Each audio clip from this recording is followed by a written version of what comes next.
Devenir célèbre et gagner de l'argent grâce à la musique est le rêve de milliers de jeunes à travers le monde. Mais seule une petite fraction de ces personnes parvient à atteindre le grand objectif de devenir une star d'état scène, d'être connu dans le monde entier et d'avoir une légion de fans. Et la vision que la plupart d'entre nous avons de ceux qui atteignent ce niveau de succès est celle d'une vie parfaite, sans problème, douleur ou tristesse. Après tout, ces personnes ont tout ce que l'argent peut acheter, en plus de l'admiration et de la reconnaissance des foules. Mais ce que peu de gens savent, c'est que cette vie de glamour cache des problèmes si graves que beaucoup d'entre eux ne supportent pas le poids, se livrant à l'alcool, aux drogues ou renonçant à leur vie. La preuve en est le mystérieux Club des 27, qui, pour ceux qui ne le savent pas, est un groupe de grands artistes mondialement connus ayant perdu la vie à l'âge de 27 ans, au sommet de leur carrière. Et ce qui nous intrigue le plus, c'est que tous sont morts de manière tragique ou mystérieuse.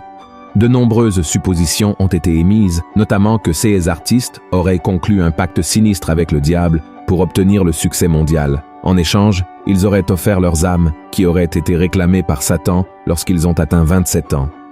Mais est-ce réel ou est-ce simplement une coïncidence?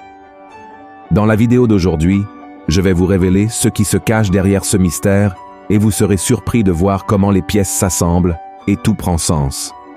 Mais avant de commencer, je veux que vous vous abonniez à ma chaîne. C'est très rapide. Cliquez sur le bouton s'abonner juste en dessous de la vidéo et activez la cloche de notification pour ne manquer aucune de mes vidéos. D'accord? Maintenant, allons-y. Pour ceux qui ne le savent pas, au total, 16 chanteurs et artistes très célèbres sont morts de manière tragique ou mystérieuse exactement à l'âge de 27 ans.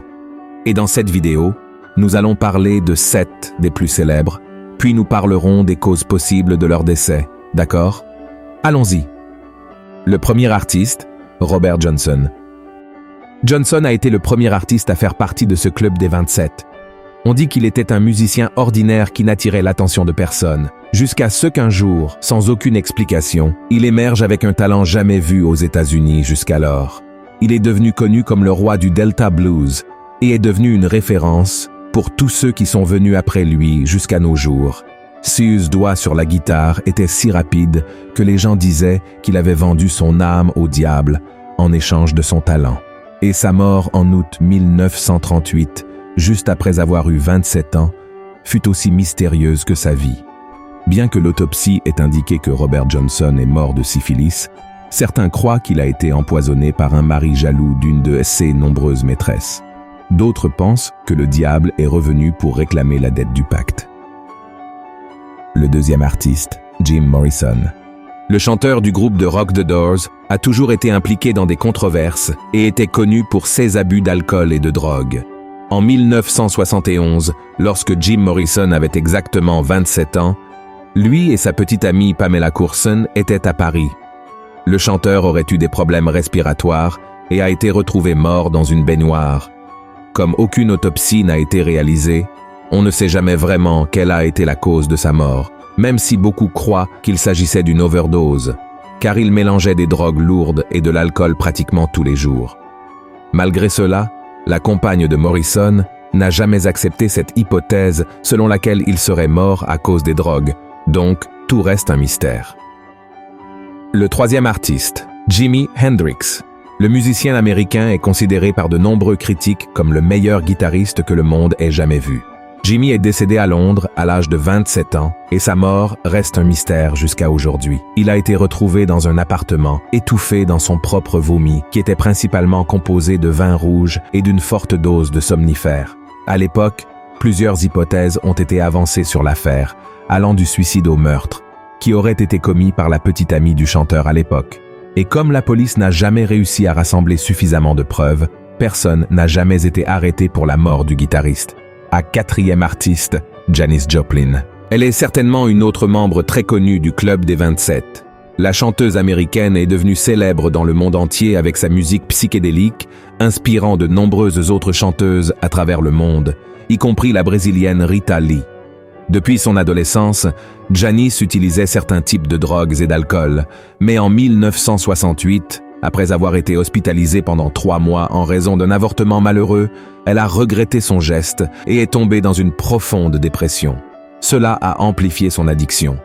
En 1970, la chanteuse était attendue en studio pour poursuivre des enregistrements, mais elle n'est pas venue.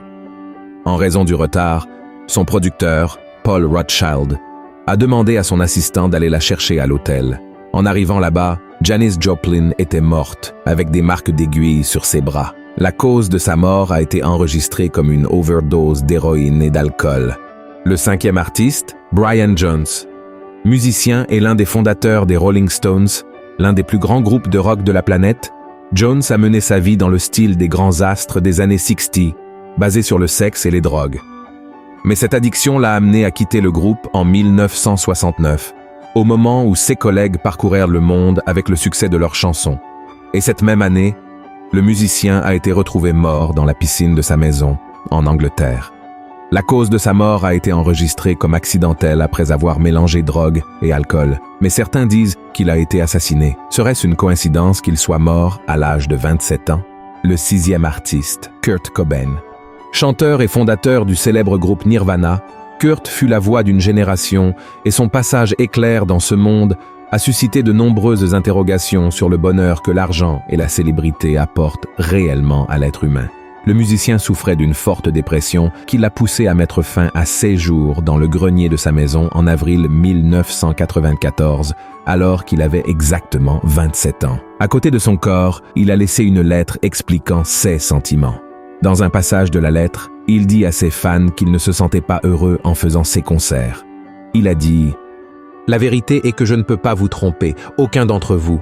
Ce n'est tout simplement pas juste, ni pour vous, ni pour moi. Le pire crime que je puisse imaginer serait de tromper les gens en étant faux et en faisant semblant de m'amuser à 100%.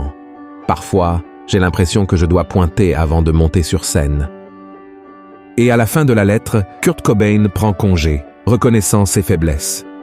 Il a dit « Merci du fond de mon estomac ardent et nauséeux pour vos lettres et votre préoccupation au cours de ces dernières années. Je suis un bébé erratique et triste. Je n'ai plus la passion.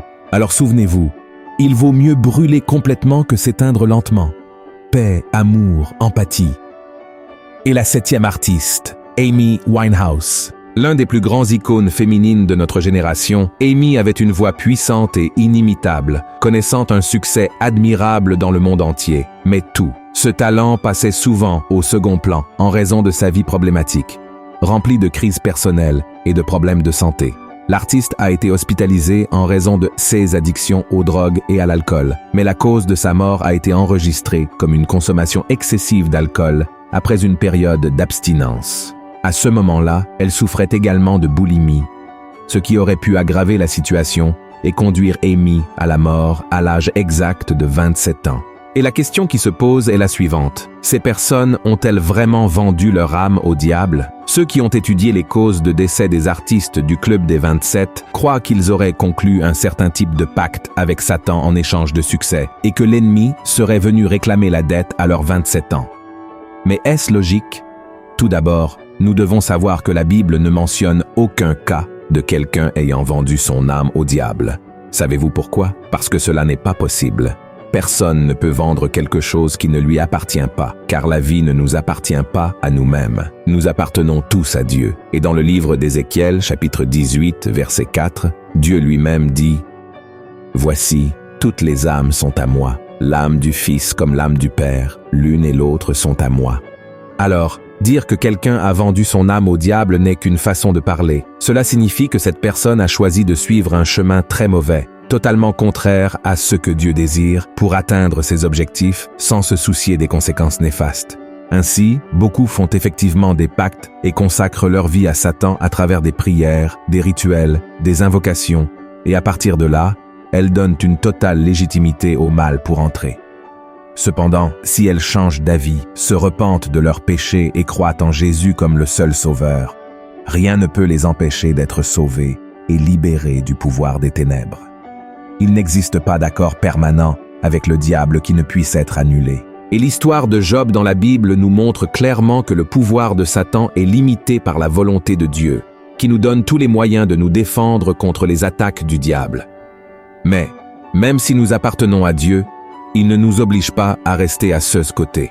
La parabole du fils prodigue racontée par Jésus montre que le Père, bien qu'attristé, respecte la liberté du Fils lorsqu'il décide de partir. Donc, si nous choisissons de nous éloigner de Dieu, il respecte notre décision, même s'il souffre en sachant que nous nous dirigeons vers la perdition.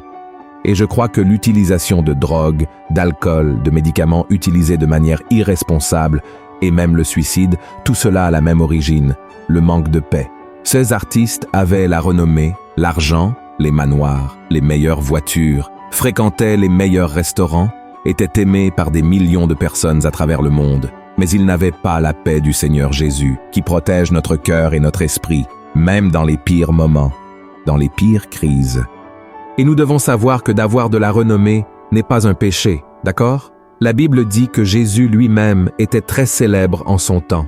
Mais le problème survient lorsque la personne attire la gloire à elle-même sans reconnaître que tout vient de Dieu. Et cela, oui, est un péché. Dieu lui-même a dit « Je ne partage pas ma gloire avec personne ». Frère, l'homme n'a pas été fait pour recevoir de la gloire. Et lorsque cela arrive, comme dans le cas de ces personnes célèbres, elles ne savent pas comment gérer cela et ne supportent pas ce poids, aussi plaisant que cela puisse paraître au début. Avec le temps, cela devient de plus en plus lourd, jusqu'à devenir insoutenable. C'est pourquoi nous voyons tant d'artistes déprimés, malades et même se suicidant. De plus, la plupart des personnes célèbres se sentent obligées d'être toujours bien, heureuses, belles, jeunes. Et nous savons que la vie réelle n'est pas ainsi. Et cela sans parler des grands agendas, des nombreux engagements et des agents qui les poussent à gagner de plus en plus d'argent. Et en approchant de la trentaine ou de la quarantaine, l'homme a généralement une crise de la mi-vie. Certains mettent un peu plus de temps, mais ceux qui vivent le plus stressés voient souvent ce processus s'accélérer dans leur vie.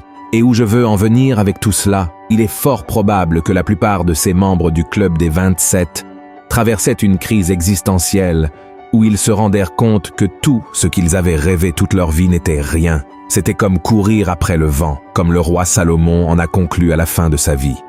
Le vide existentiel les a conduits à la drogue, à l'alcool, aux médicaments et au désir de mettre fin à cette souffrance.